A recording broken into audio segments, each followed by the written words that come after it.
नमस्ते दोस्तों। पिछले वाले वीडियो में हमने design of isolated square column paid footing देखा था। आज हम देखेंगे स्लोप्ड फुटिंग की डिजाइन। तो चलो स्टार्ट करते हैं आज का topic, design of isolated square column sloped footing.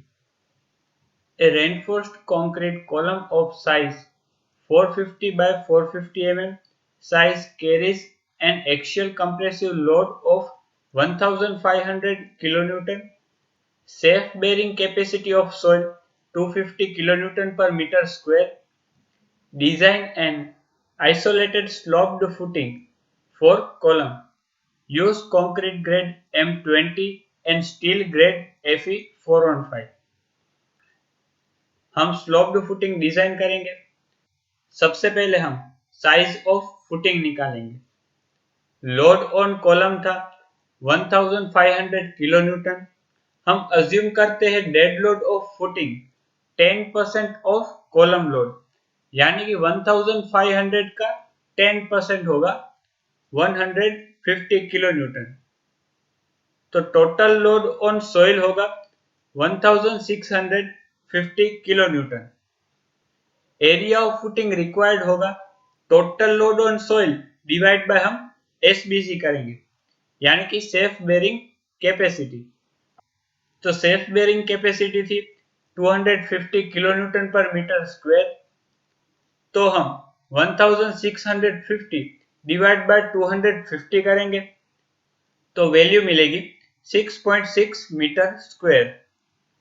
हम कंसीडर करेंगे स्क्वायर फुटिंग, तो साइज ऑफ फुटिंग होगी अंडर रूट 6.6 यानी कि 2.57 मीटर।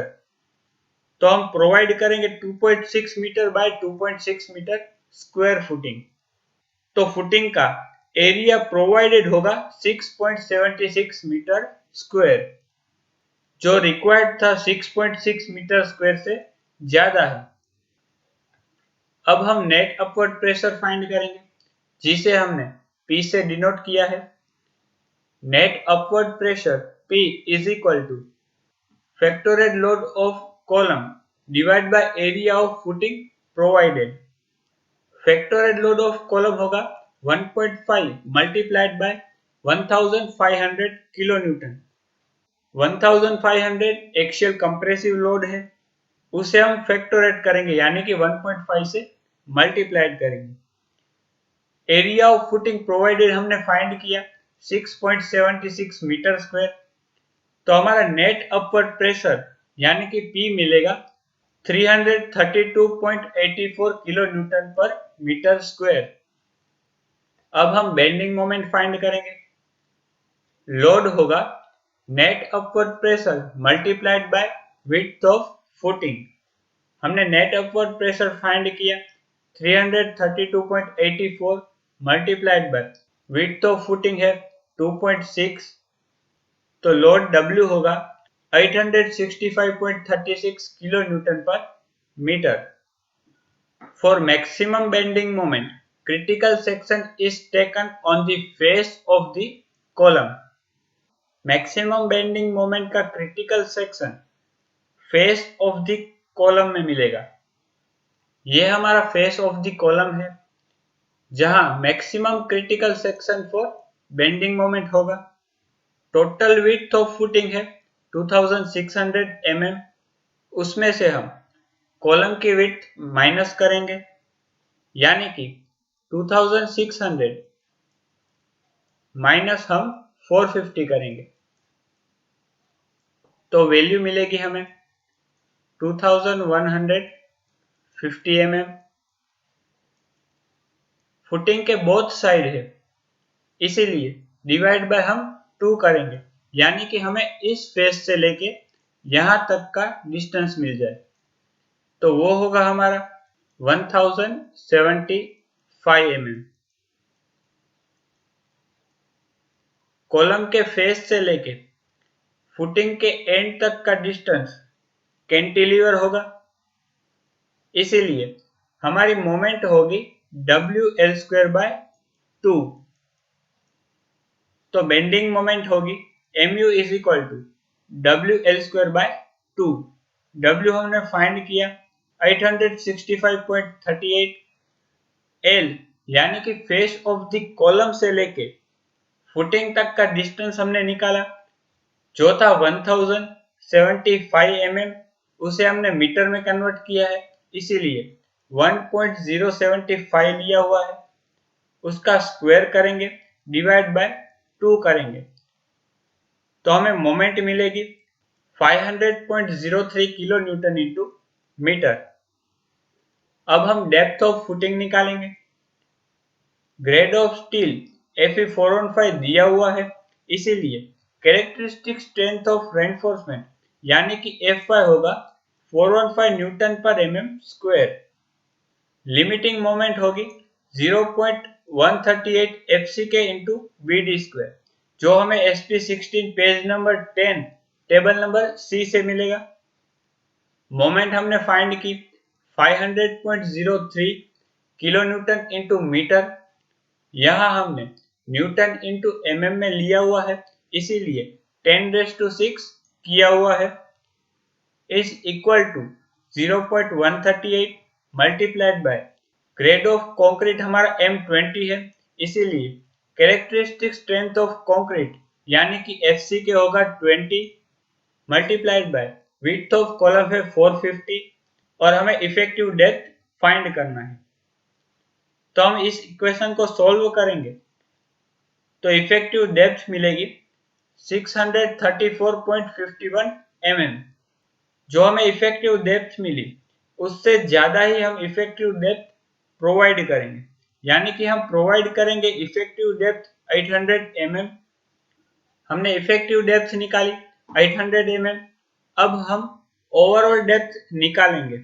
ओवरऑल डेप्थ होगी effective depth plus half the dia of the bar plus ये डाया ऑफ बार यानी कि फुल डाया प्लस ये होगा हमारा क्लियर कवर यानी कि ओवरऑल डेप्थ होगा effective depth plus half the dia of the bar ये वाला प्लस फुल डाया ये वाला प्लस क्लियर कवर करेंगे तो हमें ओवरऑल डेप्थ मिलेगी।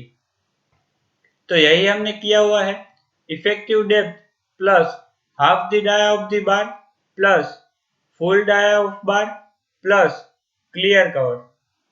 इफेक्टिव डेप्थ हमने फाइंड की 800 mm प्लस हमने अज्यूम किया है डाया ऑफ बार 10 mm यानी कि 10 डिवाइड बाय 2 करेंगे तो 5 होगा plus dia of bar 10 plus clear cover 50 mm।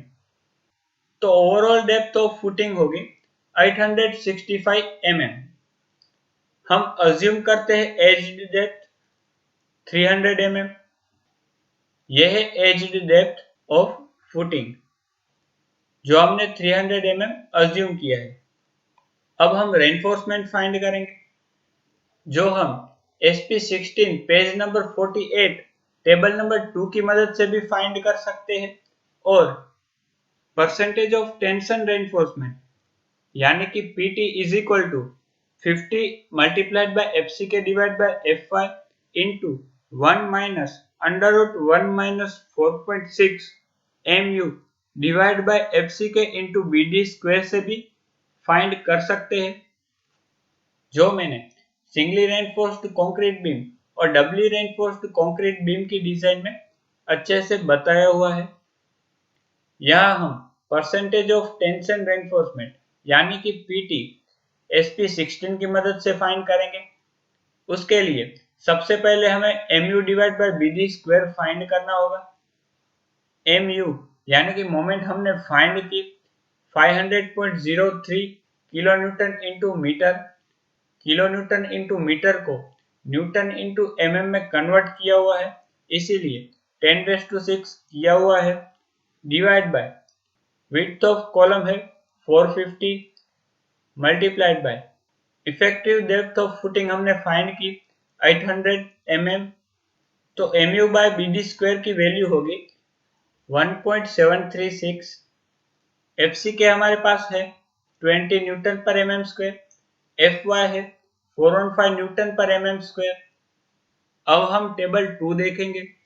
हमारी mu/bd स्क्वायर की वैल्यू 1.736 आई है, इसीलिए हम टेबल में 1.70 और 1.75 देखेंगे, यानी कि परसेंटेज ऑफ टेंशन रेनफोर्समेंट 0.530 से लेके 0.547 के बीच में होगा।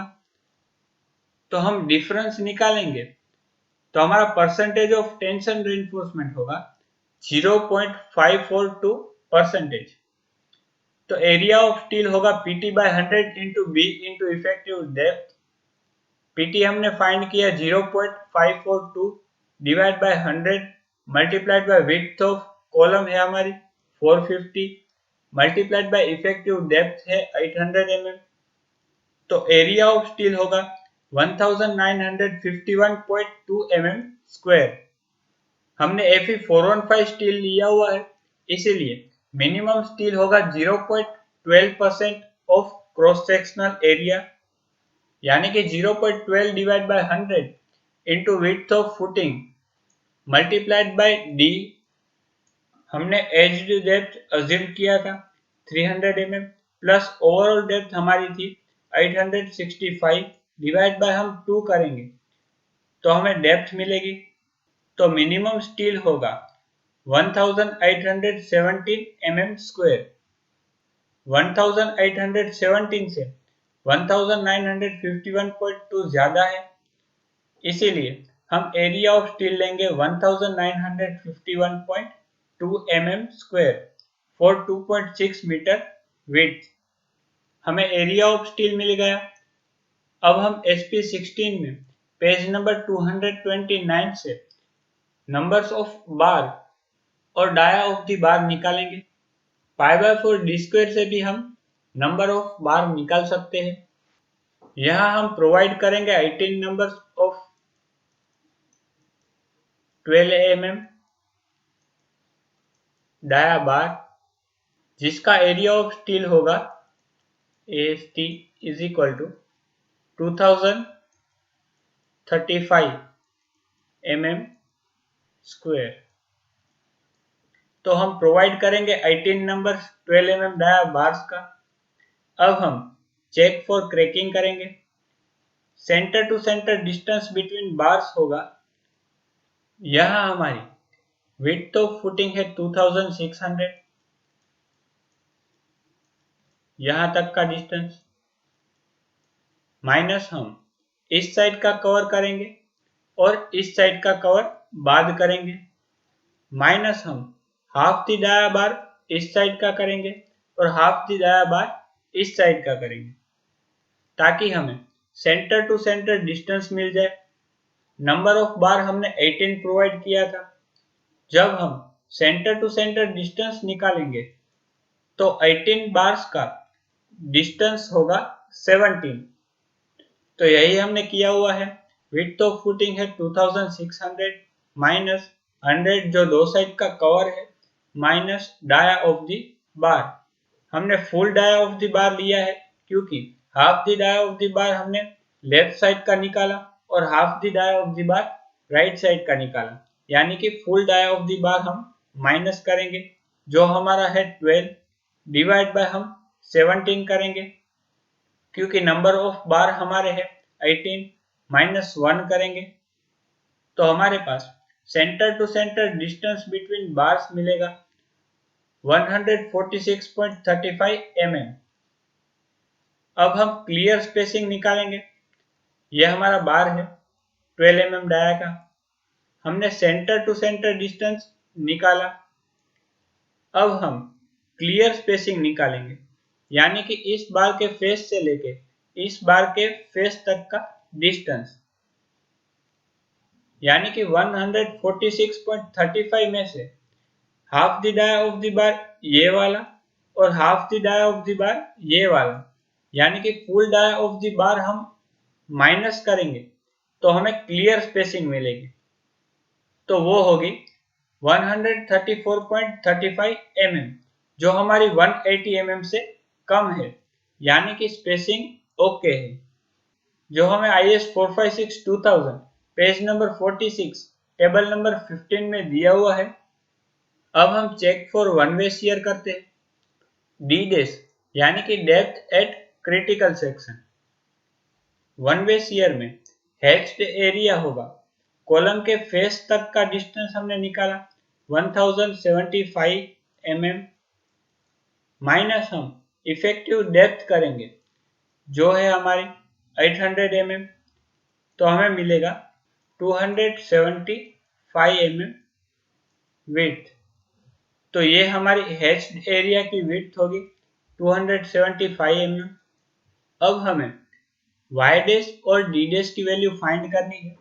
यहां तक का डिस्टेंस 275 है, यानी कि 565 डिवाइड बाय 1075 करेंगे इज इक्वल टू होगा y dash divide bye 275।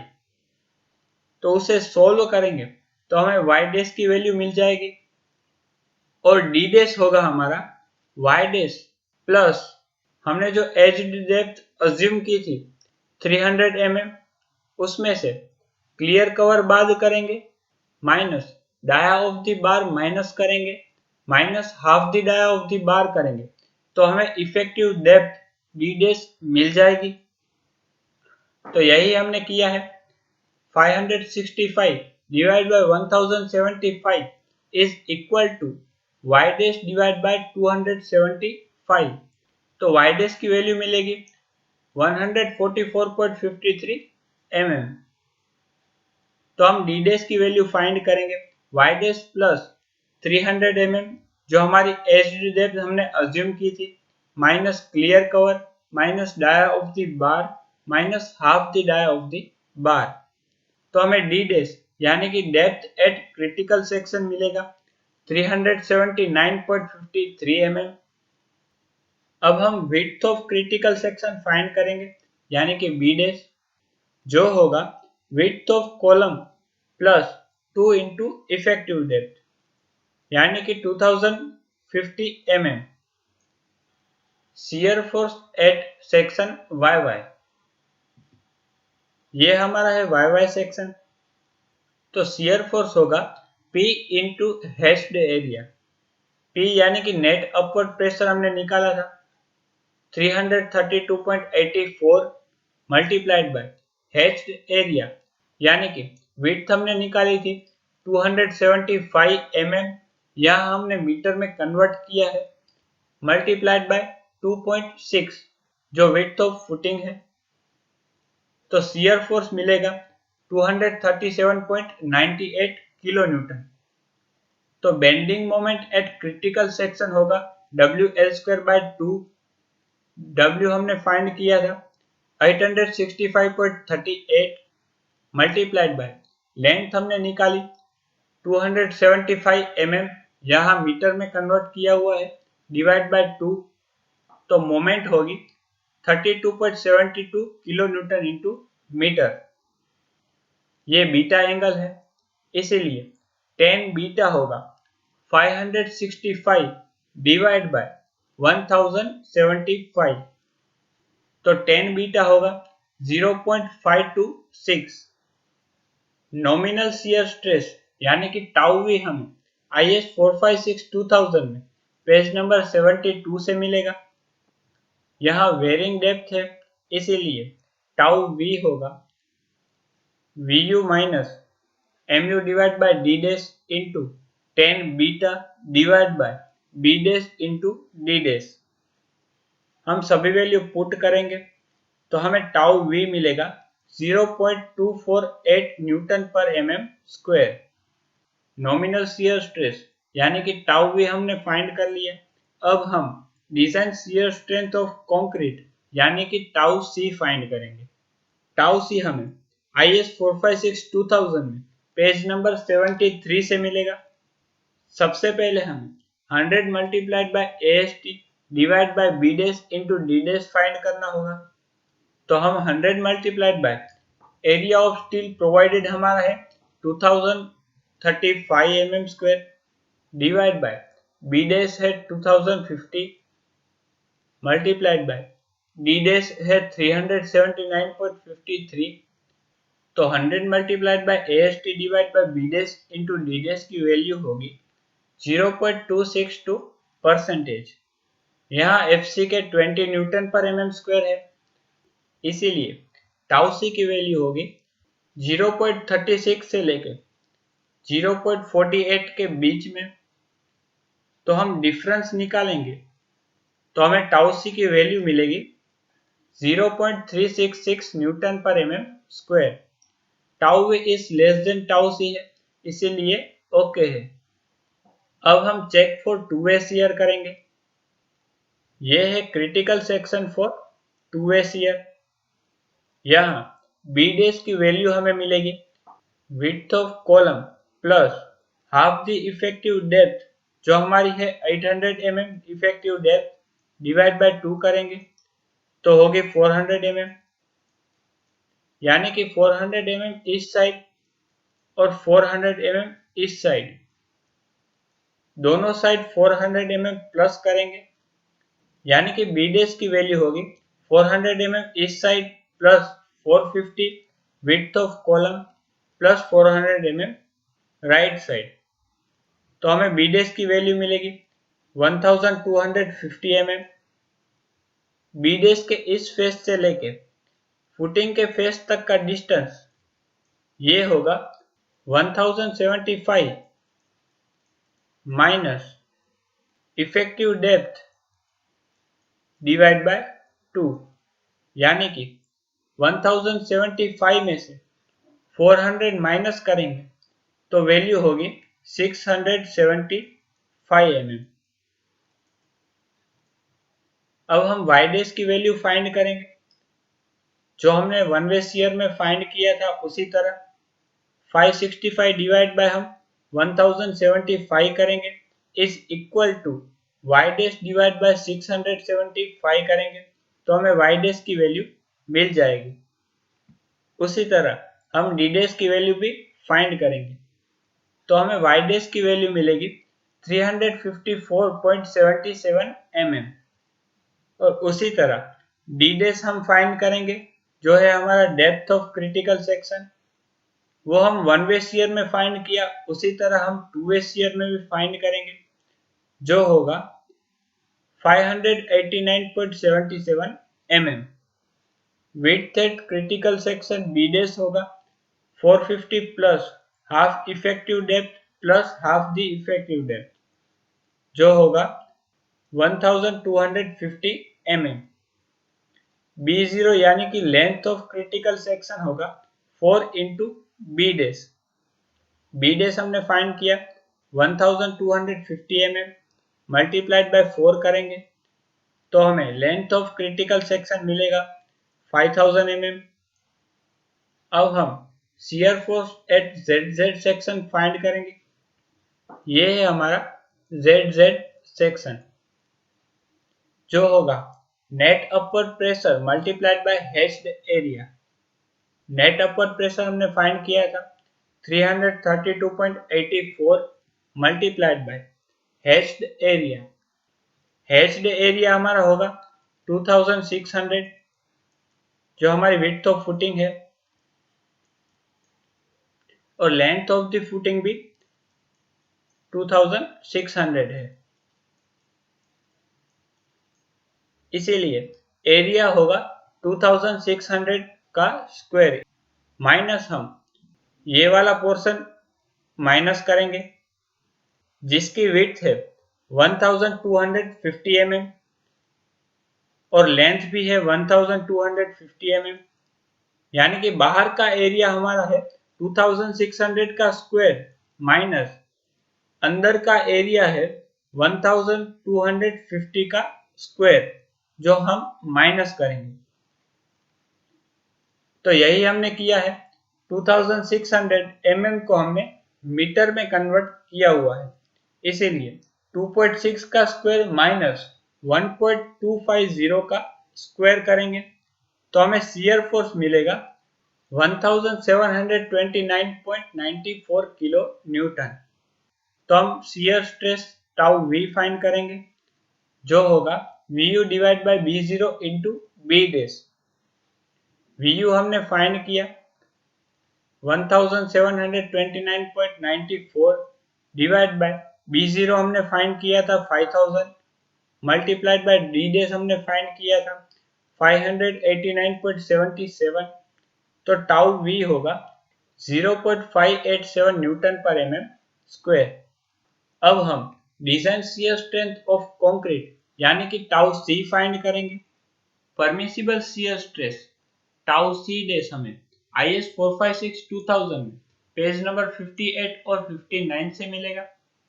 IS 456-2000 में पेज नंबर 58 में क्लोज नंबर 31.6.3.1 में एक कंडीशन दी हुई है जो है when shear reinforcement is not provided the calculated shear stress at the critical section shall not exceed Ks into tau C।